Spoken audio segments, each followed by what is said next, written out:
Hey there, ho there! I'm Dr. Ruby, and I'd like to welcome you to the place where learning is always free and the sale of supplemental materials like flashcards benefits Ruby's Rescues, my Atlanta-based nonprofit devoted to helping orphan, sick, and special needs wild animals. Welcome. Over the next hour or so, I will share the following.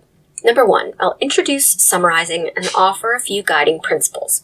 Number 2, I will introduce a summarizing strategy called GIST and its 4 steps. Number 3, I will model using the GIST strategy in a text about mummies. If I had $1 for every time I heard a teacher say, the main idea is what the paragraph is mostly about, my word. It's a vague statement about an already cryptic process of critical comprehension. Online sources talk about it as the most important idea in a passage, or look for a topic sentence. Directions on how to find the main idea will include this. You're going to love this one. If there isn't a topic sentence, read the entire section and determine what the writer is saying about the topic. Okay. But listen, no judgment here. I've known for many years that the process of finding main ideas and writing summaries is nowhere near anything that is easy or peasy. Although I have met many a student who has soured on the experience of trying to figure it all out.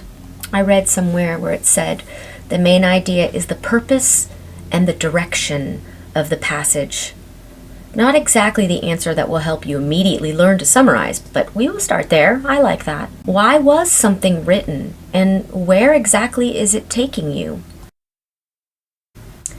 There are 5 ideas about a summary that form a nice foundation.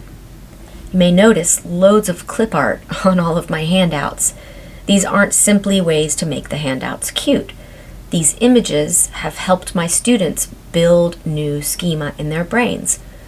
We have 5 guiding ideas about the summary, and each has an image and a gesture of sorts. I've had great luck helping students move essential content into their long-term memory by varying these modalities during class. From using Think, Pair, Share, to songs, to hand gestures, I truly believe these activities make the learning not only more fun and more interactive, but they help students memorize the pieces of essential content that they need in order to succeed in the lesson. Okay, so first, a summary always mentions the topic. This may seem pretty basic, but it gets you thinking. The topic is usually contained in the title or in the first sentence or 2 of a text. I make a capital T with both of my hands to help us quickly recall the idea of a summary always mentions the topic. Stick with me. By the end, I hope you'll make your own decision about whether these images and gestures are of any use. And be sure to let me know, because I'm always improving my craft and I do welcome constructive feedback. Okay, so a summary always mentions the topic.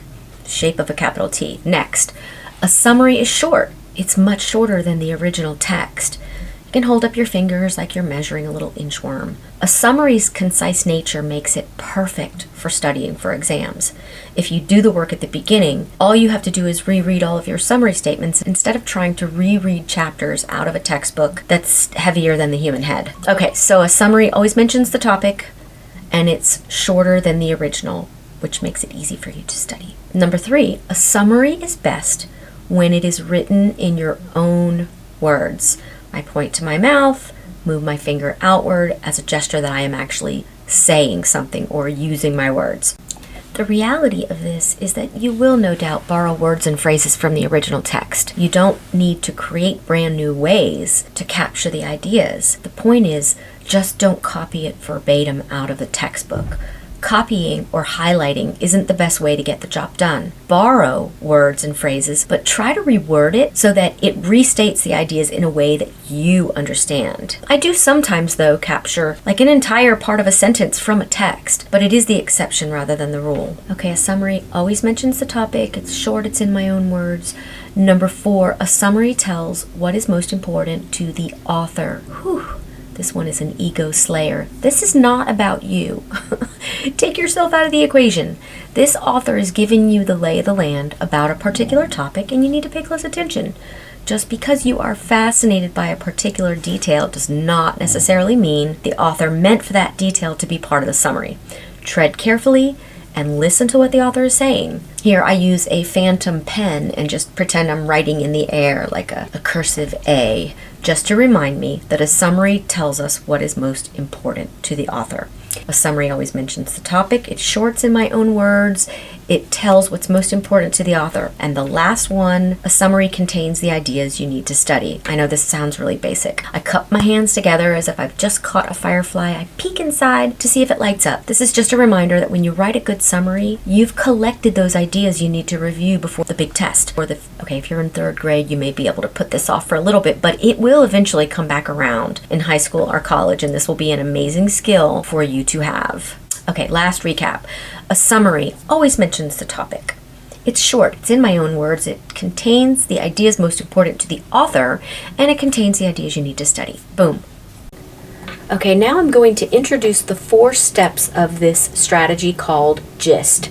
I just want you to be aware of them. When I move into the 3rd part of this video, I'll be modeling that. So all I want you to do is just become familiar with the 4 steps. Step 1, delete what you don't need or what keeps repeating. You can make a big X with your arms, so that's step 1. Step 2 is collapse details and examples into one word or phrase. A great example of this is broccoli, green beans, peas, peppers. You can collapse all of those examples into one word, which is vegetables. So there will be a number of those that pop up when I model. Step 3 is to find the key ideas, and you have seen this a million times already in your life as a student, I'm sure. Who, what, where, when, why, how, and I will help you find those. The 4th step in GIST is to use the author's shape. So the author uses a particular shape. It's not a shape like square or triangle or circle. It is more the way that these words are put together on the page. Some examples: description, enumeration is like a list, cause and effect, chronological order, comparison, contrast, problem, solution. So again, delete what you don't need or what keeps repeating. The next one, collapse, and I use my hands and push them together and then sort of make an arrow that goes up to remind me that we're collapsing details and examples into one word or phrase. 3, find key ideas. I just pretend I'm holding a key in my hand and I put it in the door and turn it. That reminds you of find key ideas. And number 4, use the author's shape or structure, which is normally one of these shapes. And you'll learn more as we go on.